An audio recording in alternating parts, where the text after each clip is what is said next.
Hello, everyone. Welcome to Expanded Understanding. I am Zach, and I'm very happy to see you this evening. Thank you, everyone, for being here that chooses to come and check out this channel and any of the content on here. We really do appreciate you just for being interested in the same stuff that we're interested in. I think all that stuff is very beneficial personally, myself, and I think all the people that come around here are great. So if you're interfacing with any of them or any of those things, thank you very much for engaging with stuff that I think is valuable. So it is very nice to see you guys tonight. Kevin, Willow, Charlotte, good to have you guys here. Anybody that's watching in the replays, please like and subscribe to the channel. Click the bell thing so that you get notifications. We got several shows on this channel, several new ones starting up here soon. We're always coming up with new ideas. We got a lot of community links in the description below. Definitely make sure to check those out so that you can keep in touch with the things that we are doing, which are changing all the time. So, hello, Willow. Good to see you. Yeah, I don't really have anything in particular to talk about tonight. I have been talking about stuff today, but it's all like I've been talking about it with Jen, and a lot of the things that I talk about with Jen, like they've kind of grown out of something that we've been talking about for a really long time. So we're like really deep into metaphors with these things, and we do definitely get a lot of functional things out of every single conversation that we have. But really, like the fullness of it is very dependent on actually having been involved, probably with the entire conversation. But I do think that we've really a lot of, and I think this is really prevalent with a lot of people, really just all the time, but especially right now as well, because we are definitely having some shifts in the way that we engage with energy in reality on a societal level, I believe. Having said that, doing a lot of talking about like basically how to utilize your energy from the standpoint of basically the metaphor of kind of like a financial investment. So, and kind of understanding the ideas of how to basically interface with what you could call the universe. The easiest way to work with this metaphor is to kind of treat the universe as a higher being, right? Like kind of like a god. It's just most functional for the kind of the way that you're talking about it. So unless I get diverted off to something else, I'll probably be talking as though the universe is basically God tonight. And when I'm talking about that, I really mean that like we are a being. That being exists inside of an environment, and functionally to a being's perspective, the environment that it resides in is functionally God. Because if the environment ceased to exist or didn't hold the space open, then there would be no space for that being to exist. So we are kind of always interfaced with our reality. Well, when we take the time to talk about basically like the projection and magnetism and electricity, how we're both like pushing energy out and bringing energy in, and what are the functions of this energy going both ways. Very much so, we can look at this in the idea of just it all just being an energetic exchange system. And when we're looking at it as just an energetic exchange system, it's easy to kind of cross-reference it to the idea of financial investing or kind of like negotiation from a financial standpoint. And there's a lot of good metaphors and kind of lessons and really just effective ways to approach your energetic exchange with reality that can be seen from that kind of standpoint. And if I don't talk about something else, I'll probably talk about more about that tonight. If I don't talk about it enough and you want to learn more about it, just reach out to me. But yeah, we got Aaron around here now, so we're gonna bring him on down here. Come on down, Aaron. We got Aaron. Come on down on the Price is Right, and Holly's on here too. All right. We can't hear you though, so that's Can muted. you hear now? I Oh, now I hi. can. I can hear you Okay. now. You unmuted us. Yeah. We have a whole expanded understanding podcaster collab going on because Holly Aaron does her own and show. maybe Holly too. We didn't know if Holly's gonna be around. She's got work she's got to do, but we thought it'd be good. She's hangs out for a while and chats, so we'll see. Yeah. Not a whole 2 hour show. Yeah. But as much as I love you guys, Mm-hmm. Well, it's good to see you and maybe Holly too. Glad to have you here. yeah, nice to meet And Holly for now. you. Holly for now. You can change the title to Holly for now. Yeah. Yeah. That's it. Everybody in the chat, Sure. good to see you guys. It's cool to be doing. Holly, okay, so just I guess addressing the dynamic here. So Holly lives in the area. Holly and I met months ago and just hit it off. She started our own Facebook group. We gave her a platform through the expanded understanding. She's already starting to do her own thing, and then her and I just always gotten along really well. So she's a cool human being, and she happens to be in the area. So we do some of the show stuff here together, and we're working on show stuff last few days. And yeah, so that's how the podcast is going tonight. Connecting community, both near and Yeah. far. Yeah. It's nice to connect in person. Yeah. Or change. Connect with a lot of people online, but Also, really good. since you don't Really get to see this contrast very often, how tall? Sam? all right. You can't see our faces, but like You can tell that so there is a vast difference. she comes up to here on me, That's true. like right. Yeah. Is that with the hair bun thing too? Or- Yeah, close enough. I don't know. So then you made it up to maybe my armpit, maybe. Yeah. Yeah. Wow, I'm a giant. She's short. 6650. that's a big difference. Good times. Fantastic. Or 608 feet tall, if you're asking Zach. Yeah, it's an approximation. No one knows how tall something is once it's too tall. It's like saying something is 100 football fields. No one can envision that. You don't really know what you're talking about. You know what I mean? It's just really big. And where do we measure the linear one-dimensional height from his left pinky toe to his right elbow? I his mean, I prefer to measure it from the direct center of the earth to the top of his head, but it just because it makes really big numbers. No kidding. That actually makes more of an accurate statement. 608 Then feet everybody feels super tall, right? Like, Yeah. I'm Well, thousands of feet tall. tall. My that? circumference. Which one's most important? I'm so big that I sat around the house. Is that what you're trying to say? No mama jokes. But okay. Cool. Circumference of a 608 foot man. I don't know. Think like Yeah. depends. I got some big hips. Zach saw him when we were down there. Really I've got, big I've got hips. some like oddly large size hips for a man. But I got big shoulders, so you wouldn't tell. Yeah. So I just have this like Yeah. weird weight thing. Oh, you got. He's got an hourglass figure. Yeah, Yeah. sexy. So, Let's see. Never fucking Let's know. see. Unicorn Rider said, "Yay, fuck that understanding." Because Tali does show fuck that You know noise me. for expand understanding. So Or you know me. well done. And she. That's Gee. silly. So, yeah, I was talking about energetic investment from the scope of basically like like a business negotiation with the universe or your environment. Does that spark any interesting thoughts in your mind? I couldn't hear it. Sorry. Energetic investment from the perspective of like having a business mindset, right? Yeah, from like a business negotiation. Go ahead. Get her started. Let her go.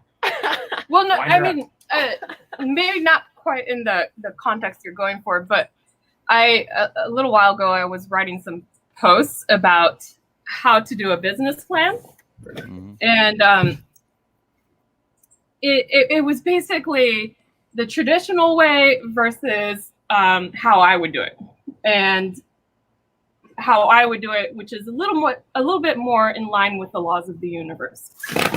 So traditional way is, do all this market analysis ahead of time and, pick out your target demographic group and blah, blah, blah, all this stuff. And my market analysis is my heart, following my heart. Mhm. That's the market analysis I did prior to starting my business. Yeah, I think that's definitely a very functional way to go. I think like people, especially if people are operating as like a sole proprietor and they don't have like a ton of marketing training and such, it's really best for them to generate a product or service that speaks to someone that's very similar to themselves.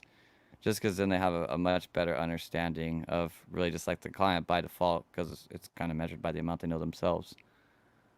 Yeah. Your target demographic is you, right? You to start with. Mhm. Oh man, that shit in my face. Sorry. My nose. I thoroughly enjoy every part of this end of this. If it bothers you, no one's anything. It's not the smell. It's the smoke. It's understandable. My So people vape and do other things. yeah. Sorry, Holly. I'm already chronically stuffy. Probably that dairy I eat and drink yeah, all the probably. time. But yeah, and yeah, it interferes a little bit. A little bit. So when I was kind of going down this line Creepy. yesterday, I was talking about it from the idea of like the universe being an investor, in the sense that like every day that we wake up, the universe provides us with an opportunity to be alive. So it's kind of constantly investing in us, right? But we notice like varying different levels of energy in people, whether we measure that like physiologically, mentally, spiritually. We can notice like higher levels of some kind of connection, or maybe we feel like more talents, or maybe literally they're just able to go for more hours in the day, whatever the case may be. And I think like in a certain way, like everybody's looking for like more of that energy, right? Like they would like to have more virility in whatever, and I'm being like very abstract with virility, meaning like maybe virility means more fun, or maybe it means more money, or it really just means like more energy from the investor, basically. So I was kind of musing on the idea of like, how can we come to that negotiation table and make sure that we're like making best use of the funds that are being invested from the perspective of the investor, recognizing that really like the universe, the investor, pretty much has all the leverage in this business negotiation. Like if it's like, nah, fucking lights out, you're boring, like you're done. So when you come to really like this business negotiation, you're kind of going like, please, sir, can I have some more?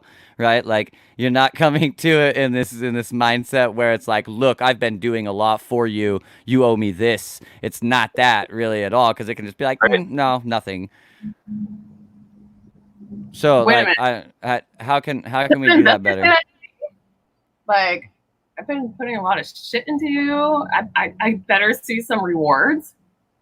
Yeah, Sure. from God or the universe. Like, so there's some kind of like more. I mean, what do you can call that? A moral obligation? Some kind of just like natural reciprocity. Entitlement.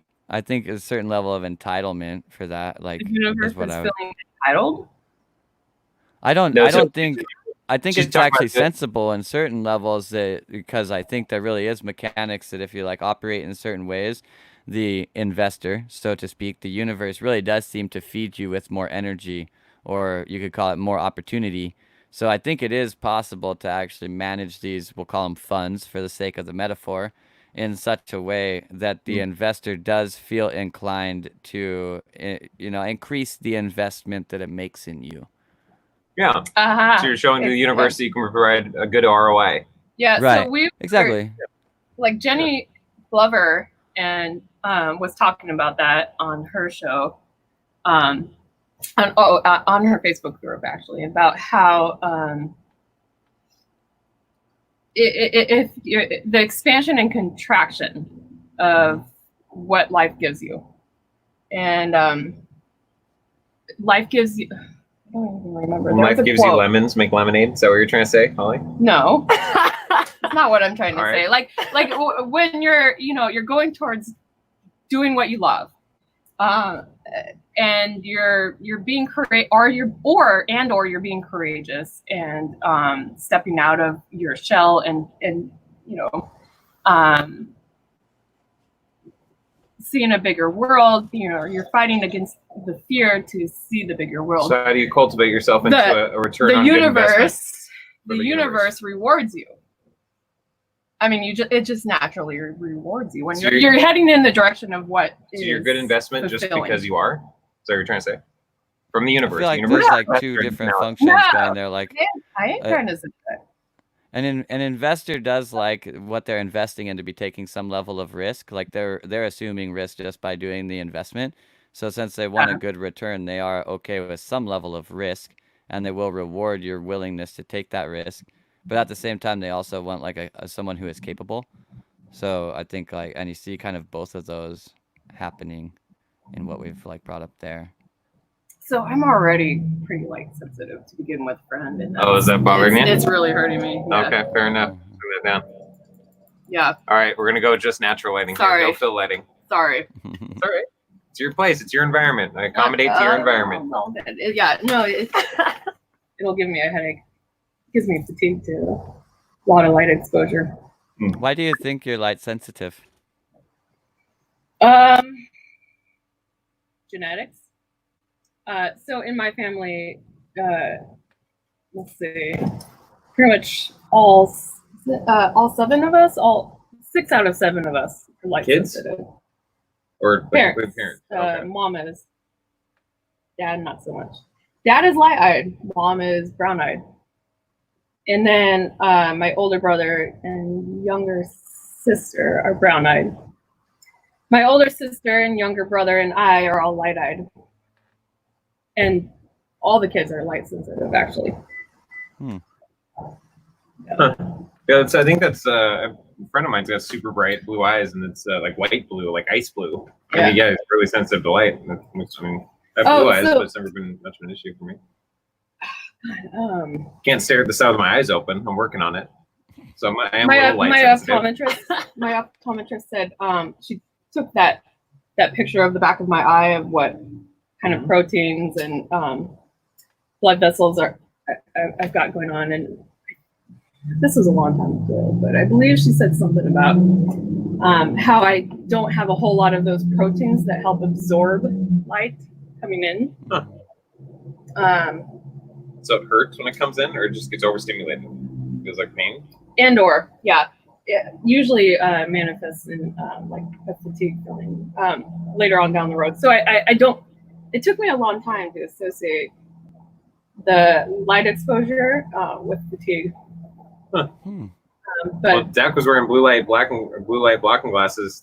Blue light blocking glasses, yeah, the other night. Which, yeah, so have you studied that at all? So my prescription glasses do have a bit of that. It does block out a bit of that. And I'm gonna go lay down because the headache is persisting. Yep. Despite Holly works really hard. She can be very hard on herself. the fucking brain work. Yeah, it's all in here, right? I hope you feel better, Holly. Thanks, Brent. Yeah. Just the two of us. Yo, what's up, Zach? Good song. Nice to see you move. Nice to see you laugh. I know. Yeah. I I decided to stop having problems. I really just needed like a mechanic to do it by, and I have like a pseudo like new brainchild. It's not really like a brainchild. Somebody else has probably thought of this idea before, because there's definitely like default mechanic leans on it anyways. So really just I was kind of like watching some of like my I I wasn't really watching much of it. I watched 2 videos of my old footage, like one of the first like memes I ever put on Instagram, and then like the last one that I ever did, and then so like I realized very much so that like I really liked the person that was in the last one better. But that was like very interesting because it was kind of like tough for me at the time that I made that last one, right? Like I wasn't in the greatest spot. But I realized from that pretty easily that like really what was different about the person that I was being in the video was really that like I was trying to impress someone. And then like of course, you know, I realized immediately like, well, there's a huge flaw with that. Like working on impressing somebody else, that's not the best bet for a variety of reasons. But is there a way like that I can use that, you know what I mean? And you know, just kind of like came to me, I guess, the idea of just like working towards impressing myself at things. And I think I've always been doing this, but I think it's just kind of like a reformatting of the concept that kind of like re-engages me with it and makes it easier for me to understand living in a reality where basically everything in me just tells me I can just do whatever I want to do. Like I'm not very good at doing whatever I want to do. Like I'm a revolter, a disruptor, you know, devil's advocate. Like and like you can't devil's advocate somebody that's like, oh, no, I don't know either way. You know what I mean? You're like, wait, no, that's not gonna work. You must pick a side so I can be the opposite side. You know what I mean? And that's like the way that I've liked to operate, and I'm very fucking good at operating that way. But that also happens to me in this case that I'm very not good at operating in a way where it's just like, yeah, I don't know, you like do whatever you want, you know, like that doesn't feel meaningful to me like that. But really just trying out the mechanic of like attempting to impress myself with stuff. I think like I'm interested in doing that. That's good enough. Yeah, so having some kind of being hot or cold. Is it coming from? Oh, that's where I was hearing it. Instead of being just having no passion about anything, being hot or cold is better than having nothing. No movement, no something to focus on, or no something to have some kind of That's forward definitely for moving thought sure. I progression mean, on. about like 9 months ago, I guess it was, like I kind of did a little experiment on myself, kind of with the basic idea was that so everything's like balanced, right? And it seems that if you like subscribe to one side of something, you're intrinsically subscribing to both sides of it. So I looked to like invert this function, and the idea was like if I want to get rid of pain and happiness is the opposite of pain, and this little like subscription balancing thing's going on, Mm, theoretically if I unsubscribe from happiness, I should be unsubscribing from pain, basically mm, too. Okay? And so through a variety of modalities that I, well, just really don't have the care to go into all of them here. It's a lot of them.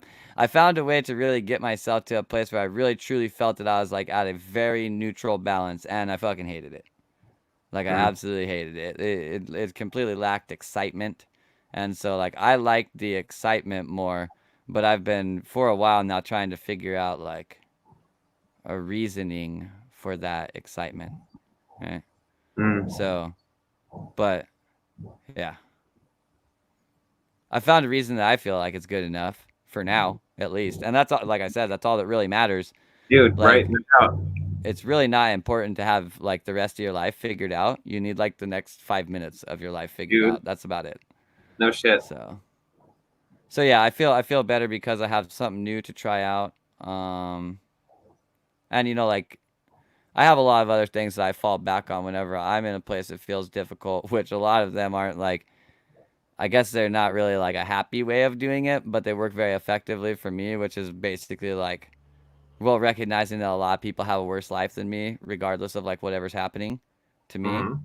And that, like, that helps me to be like, you should kind of suck it up, dude, and just like figure out a way to deal with this, not have problems. Do you really feel that way though? Because I feel like I've thought that Yeah. through, and that doesn't have the same pull on me. It used I to. really do feel like Okay, other people have it much, much worse than me. right. So I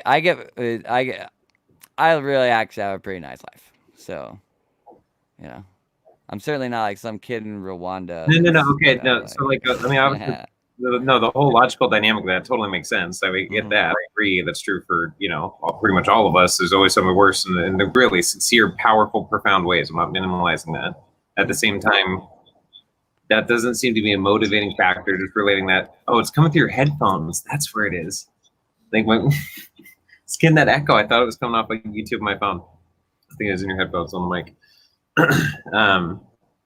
But getting a reflection on how that applied to me, also, the weight of that, just assessing it objectively, I guess, the dynamic. Because I feel like even though that's true, that's not my situation right now, and the pain of my situation, I'm not in a worse situation, and I may have been before, and so it's like it almost feels to me like a forced way to force me to be grateful, but I don't really feel grateful.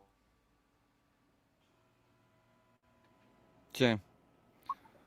I I I don't know, just think you that cut thing. out right there. You cut out right there. Oh, You don't really actually feel grateful, so you feel like you're kind of being fake with it. yeah. Yeah. It doesn't really move me to a place of like gratitude, but more of a place of like, well, it's easiest to explain it crudely, which is more of like a stop being a little bitch. Yes. You know what I mean? And stop being a little bitch is pretty good motivation for me personally. Like I don't Is that okay? I'm Like, not it trying to do seems like that works for you. that. It does work for me. I don't like I said at the very beginning, like I don't think it's like nice. It's not the Yeah. nice way to do it.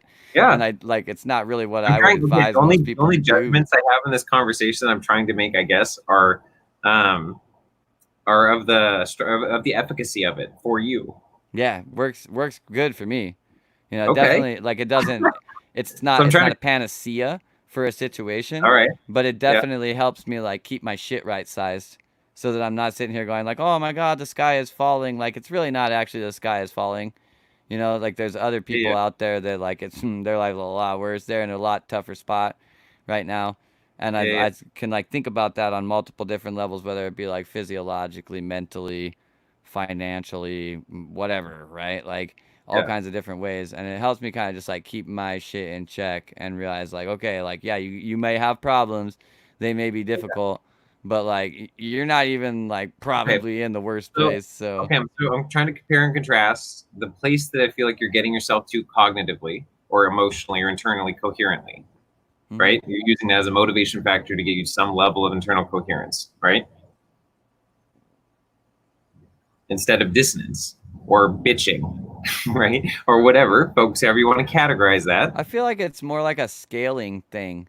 Like it Okay. looks like my problem is like a 10, and through this mechanic, it makes my problem look like it's like a 5. And I just don't freak out as much about a 5 as I do a 10, you know? Yeah. So I feel like it just like handles the scale of my Yeah. problems. Well, And so I okay, and that's it's the really yeah, like pretty illusory because it like I've never yeah. I use like weird thoughts, you know what I mean? Like the idea of like a kid that's harvesting blood diamonds and both of his parents got murdered or something, right? Like that sounds like a heinous life. That's a lot worse than anything that ever happened to me. But I don't know this kid. I literally just like make it up in my head and I'm like, yeah, that'd be a lot worse. You need to keep your shit in check. So it's really just some kind of mechanic that has worked for me to just make my shit look a little bit smaller so I Yeah, can yeah, deal with it better, you yeah. know? No, So, totally. And like, so that sounds very efficacious. So I'm trying to contrast it with my own ways of getting to the same place of putting things into perspective, yeah, right? When it we really feel is like, that. Like, it's really just a perspective cheat. You know what I well, mean? yeah, it's that like infinitely nuanced to you. What's happening? I Holly's trying to communicate to me with whiteboards. Give me a second. Hold No on. problem. So, yeah, yeah, at any rate, I think it's important to, like, if we're really trying to overcome some type of problem, I find it very effective to try and sculpt the perspective to a place where you feel like the problem is smaller rather than bigger. You know, if I need to like climb over a hill that like takes a mile to get up it and a mile to get down the other side, like, you know, I can do that. I can do that. If I feel like that hill is like Mount Everest, I gotta climb like 30,000 feet up one side and 30,000 feet down the other side. Now I'm like, oh shit, man, I gotta climb over this hill. You know, that, and so I really feel like that scaling, I mean, and while like, I mean, maybe you are in the worst possible situation and like it doesn't even have to be true. It's really like Aaron's saying, like he's checking out like the how what is the effectiveness of it. And I really think like regardless of whether it is actually a hill or Mount Everest that you need to climb in the next thing that you're doing in your life, it's more effective to perceive it as a hill than Mount Everest, just because like a hill sounds easier to climb, so you get it done easier. So I think we should like it's weird because on the opposite side of the spectrum in terms of like what I think we should plan to do in our life, I think we should plan for things that are really like shooting for the stars or something maybe that we even think is like impossible for us to accomplish, but just because of the idea of like the shoot for the stars, and even if you don't make it, you'll land on the moon kind of way of thinking of things. And but really on the other side, it's like you're doing the opposite of that. It's like even if you shot for the stars, be like, oh, you know, I'm just trying to get to the moon anyways, you know, like it's kind of and I think like this is probably the thing that I think is neatest about perception is, you know, but it really is a blessing and a curse that I think we just have so much command over it. And it's like everybody has recognized ways in their life that basically they were either like repressing something about themselves that was hurting their life or they were lying to themselves in some way, basically. And I really feel like, well, if we were already effectively lying to ourselves in certain ways, what if we just like functionally lied to ourselves in ways that were actually effective? Not like ways that hurt ourselves from accomplishing what we want, but how can we kind of manipulate the data that is real and actual? How can we manipulate the way that we're looking at that data to change how difficult it is or how easy it is for us to accomplish whatever we're trying to accomplish rather than, you know, like it's weird. I feel like we need to be like down to earth and very like real about what's going on in some levels, but then when it really comes to other levels, like the idea of, taking on some project, it's actually in many cases more effective to like kind of not be real, but not to get like, well, I mean, like delusional in how much am I capable of sense is like a scary thing. Like if you go the way that like you believe you can accomplish more than you can, you probably end up failing because of that. But if you go on the other side and you basically go like, so you're downscaling everything rather than upscaling everything, you have a tendency to be more effective this way, even though sometimes it does require more outsourcing, more asking for help, you know, more training, etc. Because you're actually kind of even being delusionally real with yourself. Like where you really are is like somewhere in the middle of the whole thing. But you could go like, oh, I can do anything. It's no problem. I don't need anybody's help. I'm going to do it easy by myself. And like, that's probably not going to work out for you. Or you could go like this place over here where you're basically going like, okay, like I want to get this thing done and I really want to get it done. And I'm not sure I'm capable at this, that, and the other thing. I should just ask for other people's help. And so like you're probably actually more capable than you're perceiving yourself in that space.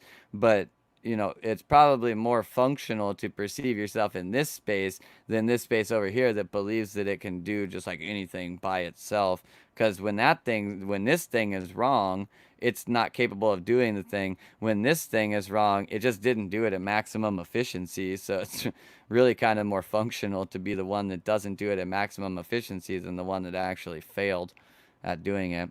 And I think this is we go into like the investment negotiation kind of thing that I was touching on earlier. Like I feel like the universe in many ways like kind of looks how a person is spending their time, or how you are looking at how you are spending your time. And when you like decide that you want to do things, when you're not really actually like invested in them and you're not being realistic about what you need, not only do you like shut down ways that the universe could help you. I mean, if you don't go out and ask for other people's help, or the universe's help, you can't get help from the universe, right? Functionally. So when we open ourselves up to asking for this kind of help, when we're real with ourselves, going like, yeah, like I might be able to do that, but like I'm certainly not the best at it. Maybe we should have somebody else do it. I should definitely ask for some help. These kinds of things, like it's really just like a smarter investment because it has a higher likelihood of being successful, even if that success is reached through potentially lower efficiency. So, the hardest thing for me to do has been to scale shit down. Yeah, I mean, scaling shit down is really hard, definitely. This is like I've been going through this thing for a while, like this, just the question of like when is enough enough, and that's like come up in so many different lines of thought, but that's all kind of approaching this idea of like scaling shit down for myself, is it's like I don't want to settle with my life or what I'm capable of or anything like that. But I also realize that like the consistent like further progression of myself and accomplishing the next thing and doing the next idea that came around, like really I'm just like doing the next thing over and over and over again. And the question is like, when is enough enough? How much of it like just being a thing that I'm doing, what does it really need to have as a part of it in order for me to be like, yeah, this is good. Like I'm psyched on what I'm doing with my life, you know, and finding the right scale for that. And it's very, I think it's super subjective, right? Like you can no fucking way that someone else is going to come along and they're going to be like, oh, this is your scale right here. You just need to do it like that. And you're going to be like, you know what? You're right. Like that's never going to happen. So it's so subjective. We have to figure out basically for ourselves, what the hell do we really like? What's enough for us? And, not try to invest in something that's like way more than that, I think. So, there's certain parts of me that like, well, basically like wants to lead an entire revolution on society. And it's like, you know, well, I definitely think there's a lot of things that, to my subjective perspective, I think should be different in reality. I don't even know that I'm right. I just know that like I think that they should be that way. And so I like don't even know whether like the idea of me going on some kind of crusade against society or to bring about societal change is that actually the right thing to do. I don't know. I'm much more sold on the idea that like everybody has their own subjective perspective of what they should do, so it's probably best to let most people just do whatever they want. But even still, like I can't guarantee in any capacity that these are the right things to do. And why do I, Zach, feel like that's like a thing that I would need to do? You know, a lot of other people on the planet, they don't feel like, oh, well, you know, I'm not really accomplishing what I could be accomplishing if I'm not like bringing about wide sweeping societal change or something like that. And that's kind of just like setting yourself up for destruction. So, having food in your stomach, place to lay your head, a couple bucks in your pocket for you and those you love while being able to do what you love, like me and music. Yeah, I mean, like I think you can say at one level that that is like if we're trying to define like what is actually definitively enough, I think that's definitely true. But like some motherfuckers want to drive a Ferrari 3 days a week, man, and that's just like what it is. They just want to do that, you know. So for them, they need all that stuff and they need a Ferrari they can drive 3 days a week. You know what I'm saying? And like I think that's fine, you know. Ferraris are fucking dope, so I don't blame them for wanting to drive one 3 days a week. In certain ways, I'd say that like I want to drive one 3 days a week. I don't want to be some like materialistic person that's all wrapped up in the idea that I have a fucking Ferrari or like spend my entire life either like working, you know, my fingers to the bone or ripping somebody off in some kind of shady financial transaction or something like that. And if I don't want to be doing that in order to get a Ferrari, but I sure as shit would like to be driving one every day for the rest of my life. Like they're fucking sick. Why not? You know? So I'm fine if I don't have a Ferrari. But that might be because I've driven a Ferrari before. You know? If I had never driven a Ferrari, would I be okay? Maybe not. I don't know. Yeah. I think it's just important that we're investing effectively into our future. Basically, like every day you wake up and you've had some energy allotted to you by the universe, and take out all like you know growth mechanics aside of what you know maybe the constructive feedback of quality investment and reciprocation with the universe as seen as some type of financial investor for your supposed business, which is really your consciousness moving forward into a further exploration of itself. Never mind all that stuff. Literally just the idea of that it's a every day you get a set amount of energy. You got 24 hours in a day. And I think it's pretty fucking safe to say that it's in your best interest to invest as many of those 24 hours a day as you get into like making a better life for either you or someone you care about, which is really like indirectly making a better life for you. That's a thing that you want in your life. So really like investing the energy that you get every single day into making your life something that you want it to be, unless it already is that. Then obviously just fucking chill out. But you know, I don't want to make those type of tunes to get the Ferrari. Yeah, I hear that. You know, like that's what I'm saying is it's like, you know, what do you need to do to get the Ferrari? And is that worth it to you? You know, I don't know. And obviously, like the Ferrari's metaphor here, making the tunes can also be metaphor here. Who knows what you're going to have to do to get the Ferrari? But I really think like we should definitely be investing in what enhances our life. I think we basically like settle for what we're doing a lot of times, and it's easy for us to basically kind of get like I'm able to get food for myself, and I'm able to like pay my rent, and like I don't really want to do more than I'm already doing right now. And then we kind of start making these stasis decisions where we're just basically holding that position. And I very much so feel that like this is a good place where the kind of business mindset of looking at or like looking at the universe with a business mindset crosses over good. Like in business, there's really like only two ways: you're like growing or you're dying. So if you think that you're in stasis, you're actually just in like a really slow format of death from the business perspective, right? Like your customers are slowly getting older and they're going to die off. And if you're not adding new customers to that, your business is dying with them. So you're either growing or you're dying, and there's no third way about it inside of business basically. And functionally, that's also the case with our life. Like, you're either working on making your life be something that you want it to be right now, or you're not, right? And if you're not doing that and you're not completely okay with exactly what your life is right now, well, I mean, like, 5 years down the road of making that same decision every single day, like, who's really to blame about this situation, right? Like, you're the one that wanted your life changed. You're the one that chose not to, like, put it on the priority enough for years, right? Like, I mean, I don't ever blame anybody else because I haven't accomplished the things that I ever wanted to accomplish, or because I hadn't reached that goal yet, or whatever. And I mean, maybe that's why I reached so many fucking goals in my life, is because I was never like, oh, well, it's somebody else's job to reach that goal. I've always been like, you need to get better. You need to get faster at this. You need to get more effective. If you want to accomplish the thing you want to accomplish, you better do it, you know? So I was kind of raised around the colloquialism, like, if you want something done right, do it yourself. And it proved pretty true in my life, at least through, like schooling and the younger age social grooming that we basically get, at the group projects and such. Like, yeah, either I did the group project or the group project didn't get done most of the time.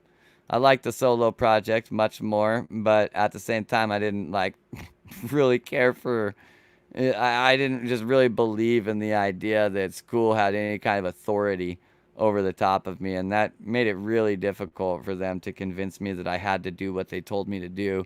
So I was, I really actually I fucking loved school, honestly, because it was such a great opportunity to just like not follow the fucking rules that they were trying to pretend were laws. Like, you can't do this. And I'm like, I can't do that, or you don't want me to. Like, let's check. Let me see if I can do it. I'll just try talking without raising my hand, and I'll see whether it works out. It's like, oh, sure enough, look at that. I can talk without raising my hand. Like, get the hell out of my classroom, Mr. Mortimer. So I used to get kicked out of class all the time. So, yeah, it is what it is, right? Thankfully, I was being brought up at a period of time where functionally the, school system had already failed us anyways. We just, hadn't completely realized it yet. Not entirely unlike the time that we live in now. In certain layers, I think a whole lot of people still think that public schooling, or really even the function of university, is actually an efficient or worthwhile thing to do.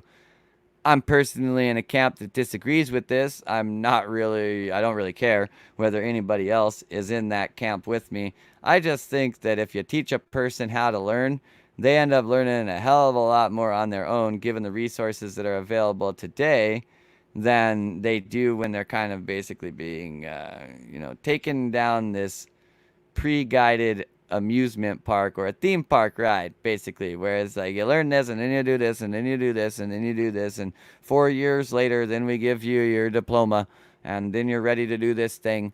Like, half the time, like, 2 years of the shit that they taught you, or the 4-year diploma, you do not fucking need at all to do the job that you're gonna do.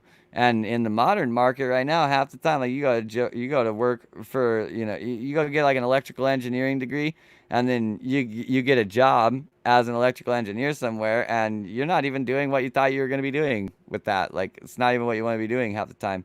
So, it's kind of a joke. Like, if you don't feel like you can learn everything or anything that you want completely on your own, like, basically the only way that it wouldn't be on your own is like through tutorials that people would generate, just because it's faster than the guess and check method of poking around yourself. Not necessarily better for you, but it is faster to get a specific result.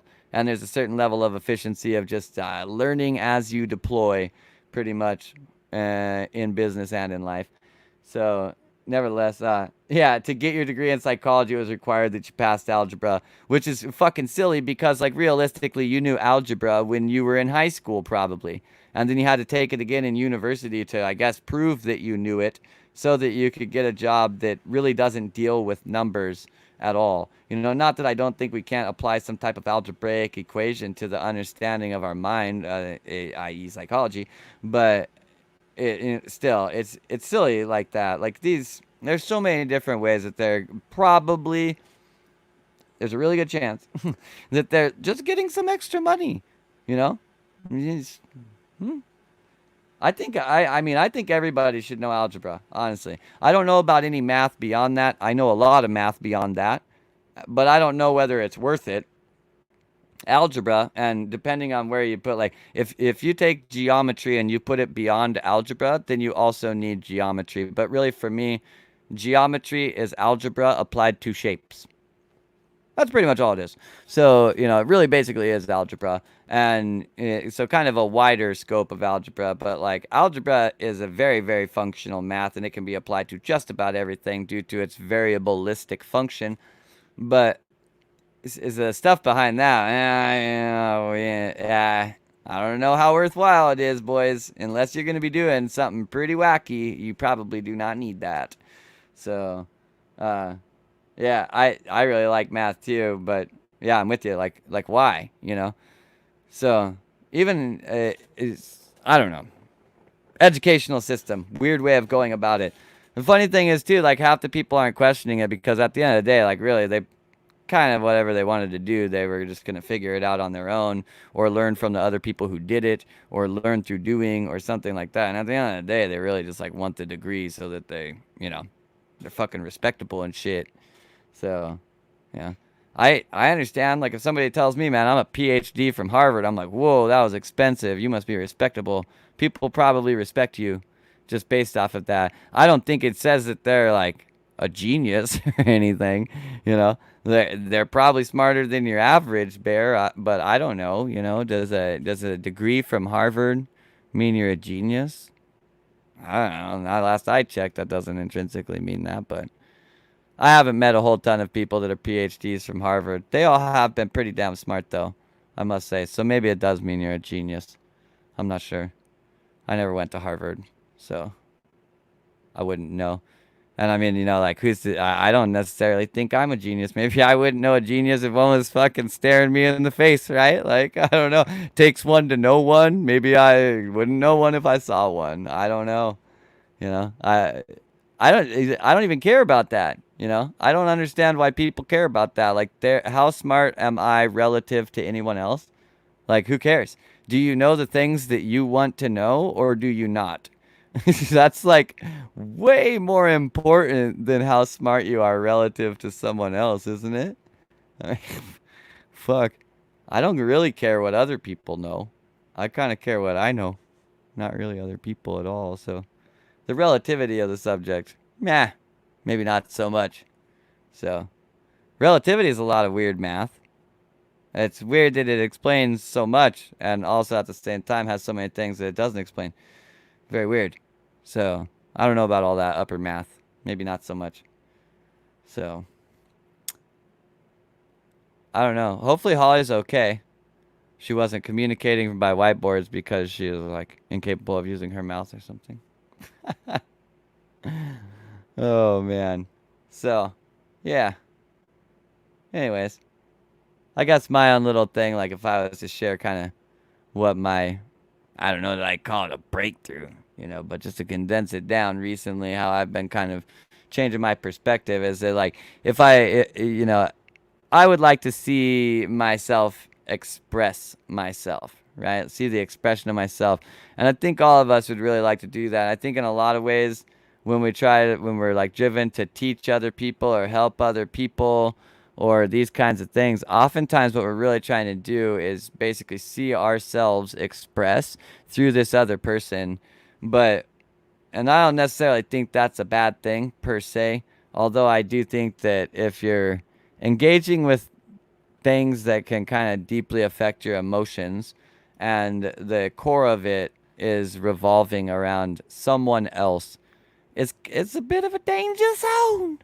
Like, it's a little bit of a danger zone. You might want to reformat that to some way that's not focused around that. Not because the world is shit and everybody's gonna leave each other or anything like that, but just because you can stay together and just look at it different, and then it doesn't even have the risk. So, like, why have the risk? But if you're trying to see yourself express, really in the long run, you're trying to get an impression from this expression that you see outside of yourself. So perhaps perceiving yourself as far as what do I want to do? What am I trying to accomplish? Even if it's things that you feel like you can accomplish you know, and you don't feel lost, you feel like you have an idea of what you're doing, I basically urge or challenge you to, instead of just approaching that from a level of where you're trying to get it done, approach it from an angle of like, I'm really going to do this to a level where I impress myself with how effectively or how high quality or how efficiently or whatever. So I'm going to impress myself some way with my getting done of this. You know, I really think it's very beneficial for us to drive ourselves for greatness. Like, it, you may be great if you don't push yourself to actually act with greatness or achieve greatness, then even if you are great, you and the world may never know. So it's really within our own bounds to push ourselves to try and be something that is impressive to ourselves, and that really we look back on it. There's like a kind of a, and I'm gonna go out on this because it's so perfect. There's like this belief that like if you're driving if like you have a car, right? And if that car is not a car that when you get out of it and you're gonna like walk into a store or something, if you don't look back at your car to like look at it and be like, man, that car is cool, then you're not driving the right car for you. You know what I mean? And I feel like that same thing could apply to ourselves. Like, we want to make ourselves into something that when we go to bed at night, we look back on who we were during the day and we go, fuck yeah, I'm super impressed that I'm that thing. That's like, I don't know what other people's happiness is, but that's a big chunk of mine right there. When I can look back at myself on situations and go, fuck yeah, like you killed it, you crushed it, you did so good. Like, that's better than I thought you were going to do.